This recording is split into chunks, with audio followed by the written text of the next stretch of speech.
Why did you become a recording artist? You want the real answer? Huh? Please. Okay, so basically, I dipped and dabbed in music here and there. Like I made a few songs or whatever, but I didn't take it too serious because I was making, 5-6 figures a month on YouTube. So I was focusing strictly on YouTube, and then YouTube had like this little ad apocalypse is what they call it. You know about that. And the ads wasn't hitting. I went from making like 50,000 to 8,000. I'm like, oh shit, I need a plan B. So then I really, really started focusing on music more. And then it just blew up, and I just kept going with it. Now, how did you get into rap music specifically? I mean, I grew up around it, It's all I listened to, from R&B to hip hop, in the car riding around, through school, whatever. I just grew up off of it. Remember what age this was? Nah, I mean, I've been listening to hip hop. I don't listen to nothing else. Like, I don't listen to rock or nothing like that. I just listen to straight hip hop, R&B. When it came to actually rapping yourself, who taught you? How did you learn? I don't know. That's the crazy part. Because I'll be feeling like sometimes I might freestyle or something, right? With my homies. And they be like, oh, I don't know how to rap. I can't rhyme. I'll be like, how? I feel like everybody can do that shit. So I honestly feel like it's a talent, because some people can't do it. So I guess it's just a given to me. I was born with it, This is something you wanted to do on your own, or somebody pushed you to do? Nah. Well, okay, let me say this. I do have a cousin. His name is Chicky. He was in Atlanta, and he gave me my first outlook on rap because I made this song back when I was in Pontiac. It's called Dope. It's long gone now. It was like 3 years ago. So he flew me out to Atlanta, and I met Zaytoven through him and all this other stuff. And I made a song called Balenciagas with Zaytoven, another song called Free Parties. And he really he put me in the limelight, like, okay, this is what music is like. I went to the strip club, got the whole little, I'm only 17 at this point. So he really opened my eyes for the music. And then that turned into me just doing it on my own, Any musical influences for you? Anybody that inspired you specifically? Truthfully, the only person that inspired me in music is Drake because of how versatile he is. I want to be versatile. I want to be able to sing. I want to be able to say something hard. You know what I'm saying? I want to be able to talk about the females. I want to be able to talk about the money, the fame, the struggle. And it doesn't come off as weird.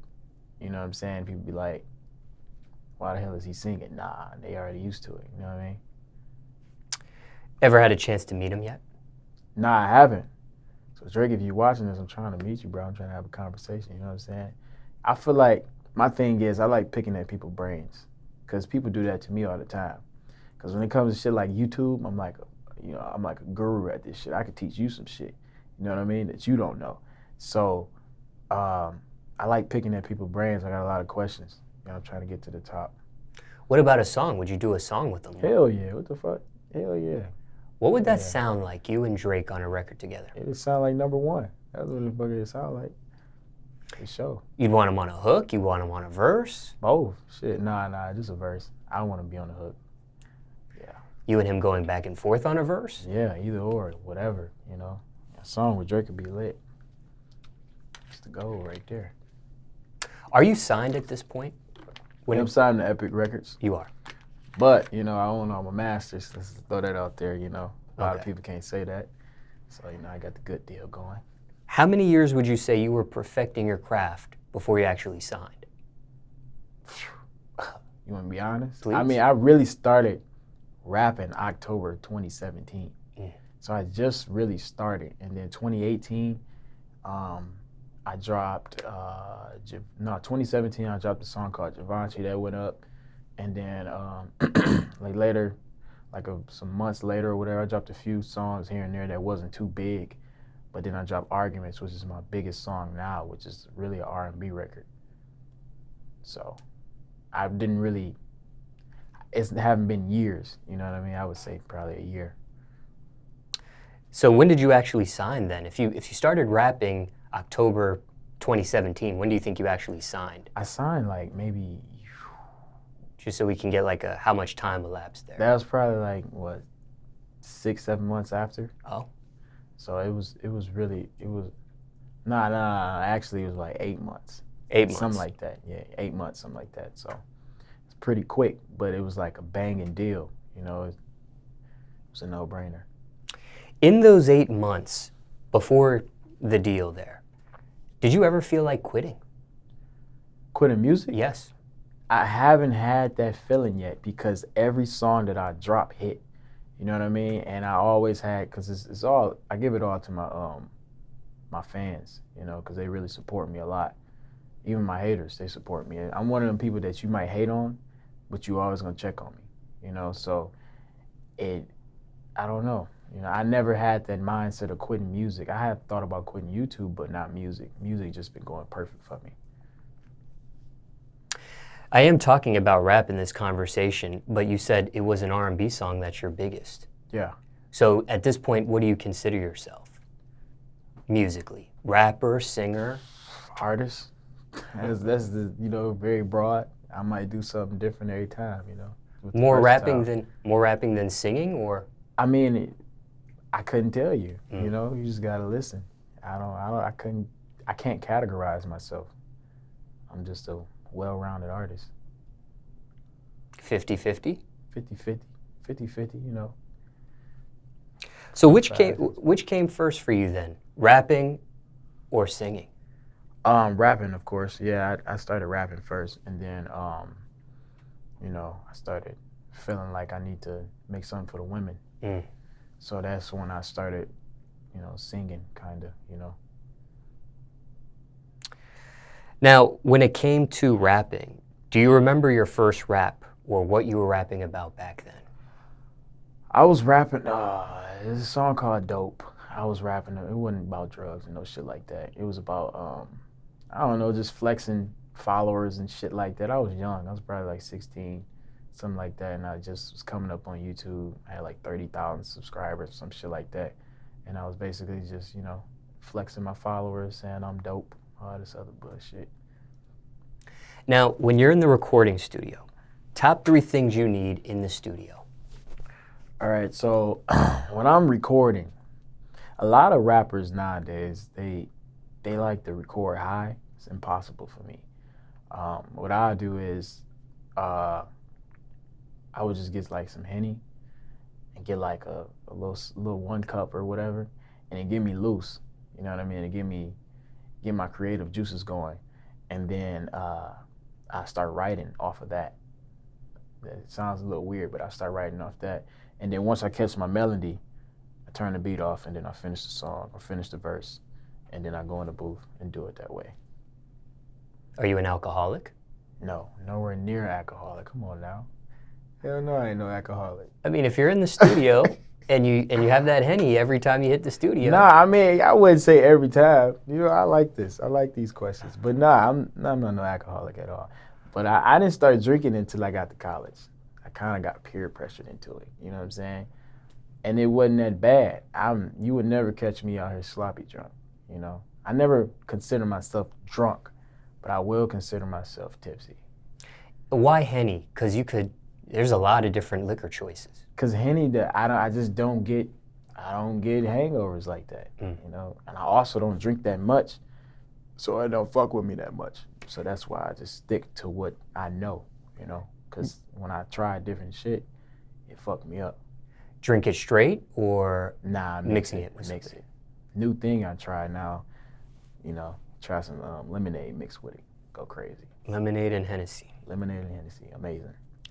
Now, you don't do this every time you're in the studio, so there's some music you make under the influence and some music you make not under the influence. Yeah, like, okay, for instance, my biggest song, Arguments, sober, you know what I mean? Completely made it in my room with my drawers on. And I didn't drink nothing. Now, Givenchy, which is my second biggest song, I was a little tipsy. You know, you can probably hear it in my lyrics. I'm yelling and shit. So, yeah. Now, craziest studio story, if you have one. So far. You know what? I can't even tell you that because it's a little personal. I can't tell you that. Okay. But my craziest studio story, if the person is watching, they know. Put it like that. Ever had sex in the studio before? Oh, wow, that's crazy. You go real forward with it. I don't know. I might have. Okay. Yeah, I might have. Yeah, I did. I ain't gonna lie. Okay. Fuck it. You know, I'm gonna make your video juicy. I have before, yeah. Now, are you having sex in the studio while you're making a song? No. In hell between? No. Okay, you tell me, how the hell you going? How can you have sex and make a song at the same time? Well, because this is what I'm picturing, okay? Somebody in the recording booth, okay. Maybe a female goes in the maybe they need a vibe. Lights are off, right? They go into the recording studio, they're trying to come up with some stuff, and you and the girl kind of get a little, and then it happens. So you're in the midst of making a verse maybe, or cutting a hook. Put it like this, okay? Like I said, when I go in the studio, I might pour up a little Henny, woo, bang, bang, right? I get a little tipsy, might get a little horny, you know? Do what you do what you gotta do. And then you get back to work. Because I paid for the studio, you know what I'm saying? So I should be able to do whatever the fuck I want to do, right? Now, this particular occasion when you've had sex, were you able to finish that song or whatever it was you were supposed to be doing in the recording studio that time? Or? Yeah, I finished the song. Okay. I finished it, yeah. You funny, man. I finished it. Just curious. Yeah, I finished it. Okay, now, I read a story on TMZ one time where Kanye West, he was either recording or he was out there for creative vibes, I don't know, but he did all this on a mountaintop in Wyoming, working on an album, a project, which to me is a very unique location to do that. Yeah. For you, what's the most unique location you've either recorded at or got creative vibes for something?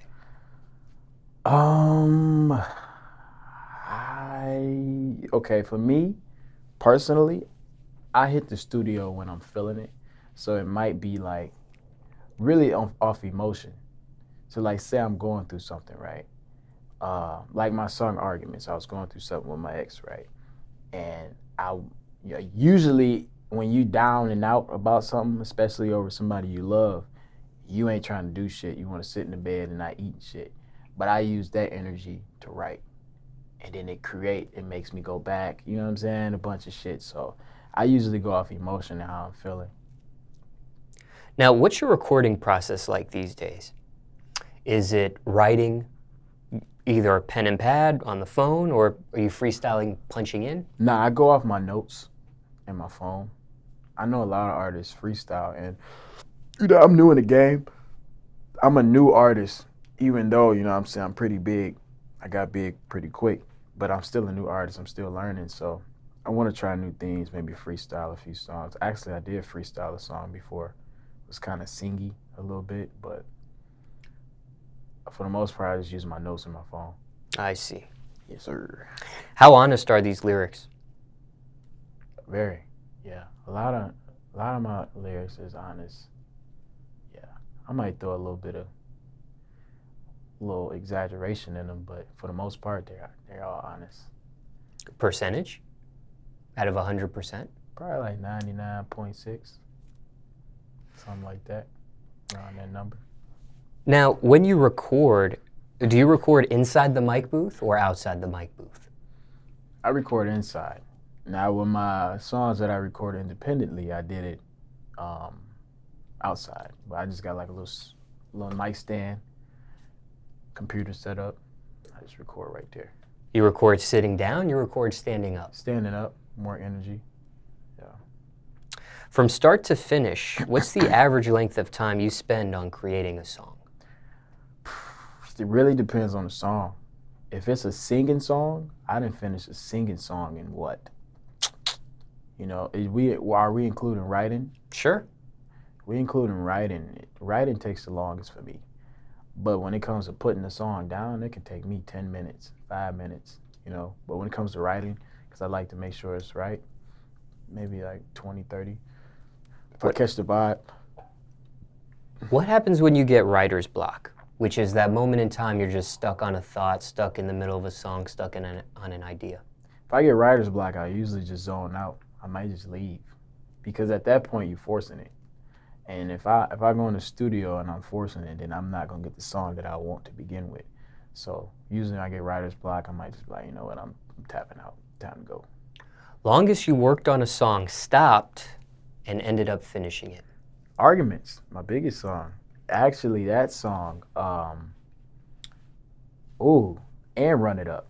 So I had the Run It Up song that's popping right now on the radio. Make sure you turn on your radio. It's banging. Little baby gonna run it up. But that song was actually made 2017. I made that song, like the verse and everything. I got the beat 2017, and it just resurfaced, and then we got all these features to put on it. Arguments, I made the hook. No, matter of fact, I made the verse. I made 2 verses. No, I made 1 verse actually, and then I was gonna put Queen Naija on that song. But then I hit her up after I went through all my little breakup and all this other bullshit. And I was like, you know what, let me finish it. And then I finished the song like maybe a month later or something like that. And I put the last verse on there.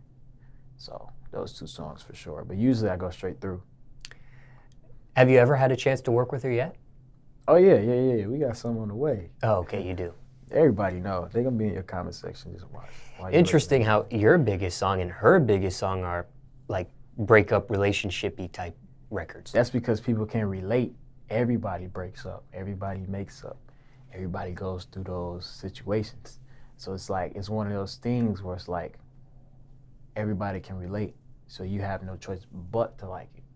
You know what I mean? Like if you turn on a Drake song, you be like, damn, I just went through this shit. That's the type of music I want to make. Now, since you do write in your notepad on your phone, ever lost lyrics that way? Yep. Yes, I have. It's a love and hate for that shit because sometimes I might catch a melody, right?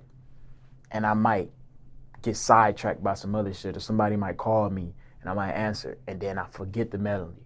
And I'm like, fuck. You know what I'm saying? Like, damn, now the song fucked up. That happened a few times. So sometimes I don't like writing. I like just, catch the melody and then hurry up and write it and record myself. I usually like record myself saying the melody.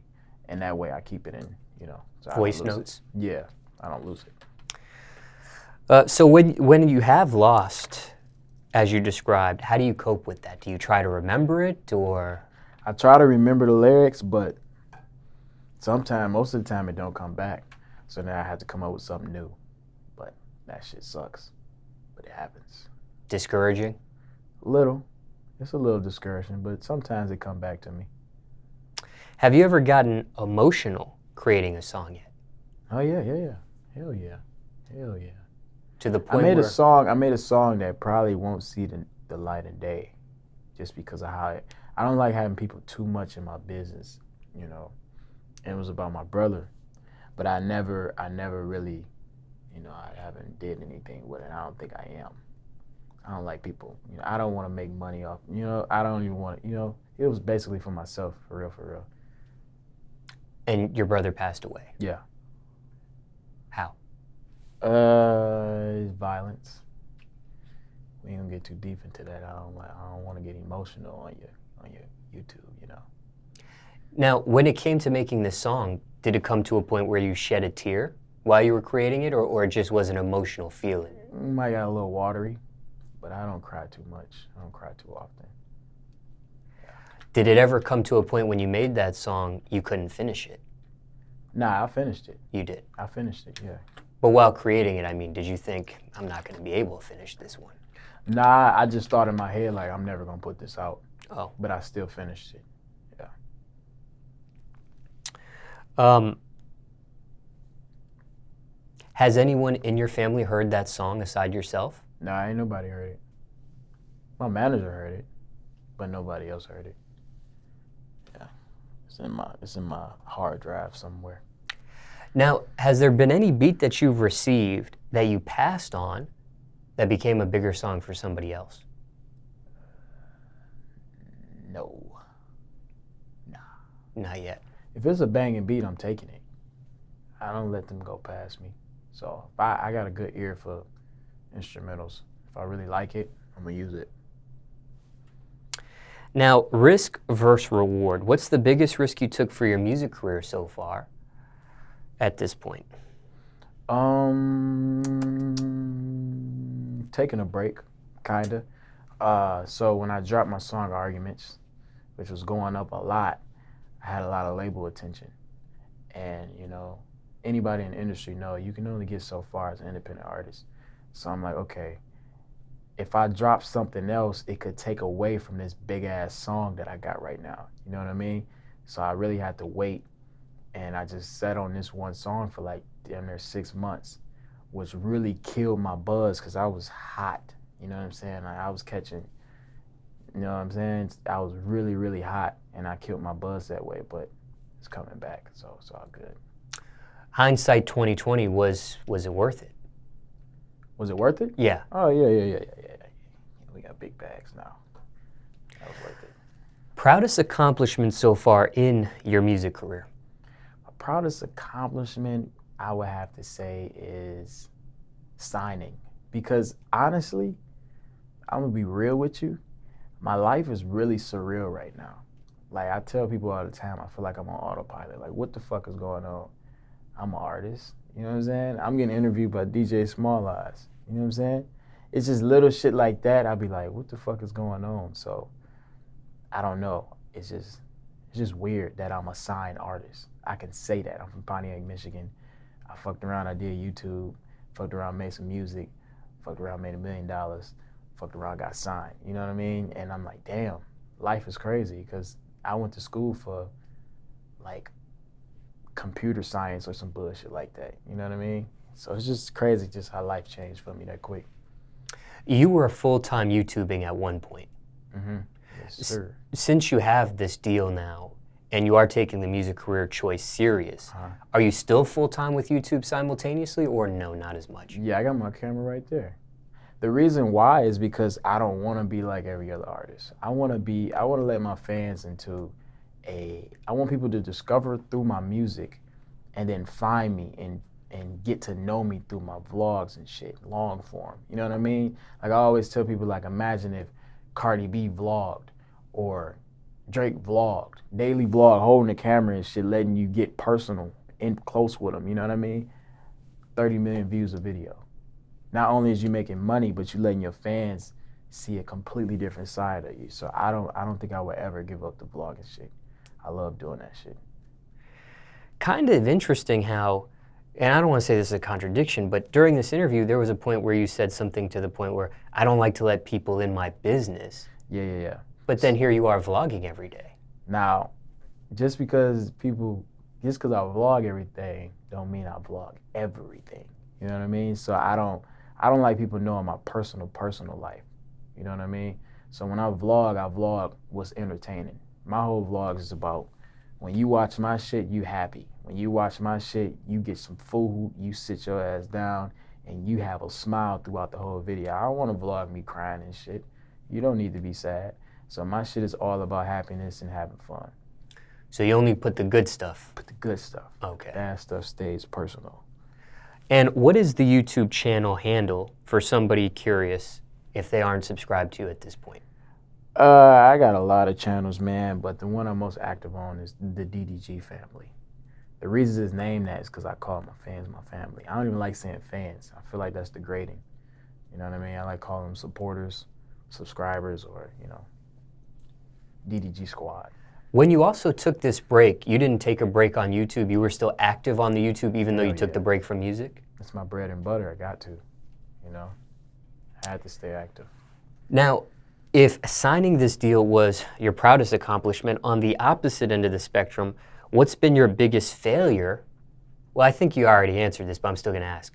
The biggest failure, biggest flop in your music career? Was it that break that you mentioned, or was it something else? Because after that break, I came back with a record called Young, Rich, and Black, which to this day, I don't think it's a bad song. You know what I mean? But it wasn't as strong as my previous song. And coming off 6 months, you got to come back with a hit, you know, and it didn't hit. So I was like, fuck, and that put me in a bad place, you know. I still knew I was the shit, though. I wasn't really tripping. Do you wish you could live a normal life? I mean, right now, my life haven't got too hectic on the personal tip where it comes to, like, too many people being in my business, paparazzi, all that shit right now. So I couldn't even answer that right now. But the way my life is right now is amazing. You know, I couldn't ask for a better life. So I don't really think I need a normal, you know what I'm saying? Yeah.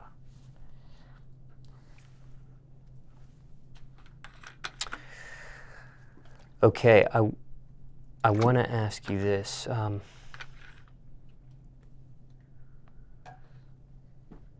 Good. At this point, what's the biggest misconception of you? What's one thing people think about you, but it's not true? People think that I'm arrogant, or people think that I'm ignorant, or people think that I'm an asshole or I'm mean. I'm the most humble nigga that you will ever meet in your life. You know what I mean? Like, let me put it like this. I didn't help so many people in life that I didn't have to. You know what I mean? I can have my own record label if I want to. I could be a manager right now taking 50% off tops of lots of people. Or, you know, like random people. I just help people a lot. I give people tools. I give people the gems that they don't know unless I tell them. And that's just one side of it. Just in general, I'm a nice ass person. I'm super genuine. All my intentions are genuine. I haven't, like a lot of people out in LA, because I stay out in LA, you know, it's all about how you can benefit off somebody. I've never been that type of person. So I look at everybody as who they are. We all human. And I treat everybody how everybody should be treated, how I would want to be treated. So I'm really the nicest person ever. So for somebody to hate on me or somebody to envy me or anything like that or call me anything out of my name, like, you know, people in the comment section and shit, they obviously don't know me because nobody in real life has an issue with me. Where do you think this stems from? Having money. People hate. You know, people hate on shit like this. You know, they say, oh, this nigga got $50,000 watch on. He must be an asshole. Oh, he got a G-Wagon and an I-8, and he keep talking about it. Oh, he got all this cash. Oh, this nigga's an asshole. But that's not the truth. I work for this shit. You know, I come from a big struggle. You know what I mean? And for me to get this much money and be so far in life right now, I'm new to it. You know what I mean? So I feel like, nigga, look what the fuck I did. You know what I mean? So when I show my shit off, it's not me being arrogant, it's just me being proud of myself. Craziest rumor you heard about yourself? Shit. I don't know. I don't have too many rumors that go around about me, unless I'm drawing a blank. I don't really know. Now that's interesting because there's people I interview and they get a ton of rumors about them. Why for you not so much? I mean, I don't be hot. You know what I mean? I don't do shit that's out of the ordinary for people to be like, oh, this nigga right here, oh, he did this and that. You know what I mean? So I don't really know. Is there a question people ask of you you can't stand, you hate to answer?